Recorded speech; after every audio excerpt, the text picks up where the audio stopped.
আমরা যারা সাধারণ যাত্রী আছি ঢাকায় যেতে আমাদের অনেক সমস্যা হচ্ছে। এখন পট্টখালির গাড়ি, ভোলার গাড়ি, জালকাঠির গাড়ি, পিরিসপুলের গাড়ি সব আইনে আমাদের এই রোডে চালায়।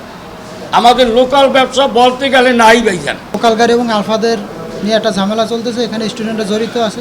আমি ঢাকা উত্তরেতে যাব, এখন তো আমি বাস টার্মিনালে এসে দেখলাম যে জায়গায় কোনো বাস ঢাকায় যাচ্ছে না। আমরা যারা সাধারণ যাত্রী আছি ঢাকায় যেতে আমাদের অনেক সমস্যা হচ্ছে। এখন কিভাবে যাব?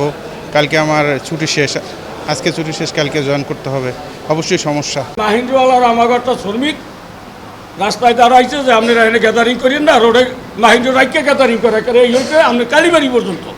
আপনি তো দেখছেন এই যে গাড়ি যাওয়ার কোনো সুযোগ নাই অগ জ্বালায়।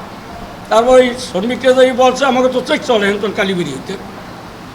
ও যাইয়ে বলার সাথে সাথে ওরা মারিয়ে দিয়ে ভালাই দিয়া মাহিন্দ্র টান গাড়ির শ্রমিকরা বন্ধ করছে।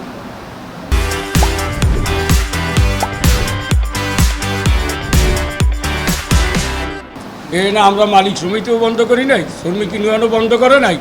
জেলার গাড়িগুলো ঢুকবে না বরিশালে, 3 হুইলার এই রোডে চলাচলের জন্য হাইকোর্টের নির্দেশও আছে যে গাড়ি 3 হুইলার অবৈধভাবে চলতে পারিবে না, হ্যাঁ মহাসড়কে চলাচল করিতে পারিবে না।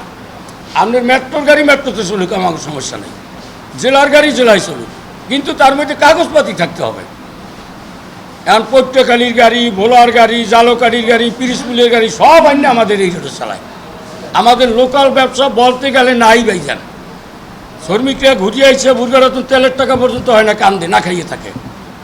তেন এই মুহূর্তে আমার কিছু করার দায়িত্ব আছে না শ্রমিকগুলো।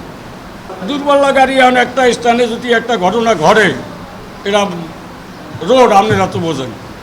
আমরা বিকেলে যখন আসছি শুনছি যে এখান থেকে আপনার আলফা লোকাল গাড়ি এবং আলফাদের নিয়ে একটা ঝামেলা চলতেছে, এখানে স্টুডেন্টরা জড়িত আছে। এই জন্য সবল গাড়ি বন্ধ রাখছে, লোকাল শ্রমিকরা গাড়ি বন্ধ রাখার জন্য নির্দেশ দিছে 2টা থেকে 2টার পর থেকে আমরা এখন পর্যন্ত কোনো টিকিট দিতেছি না।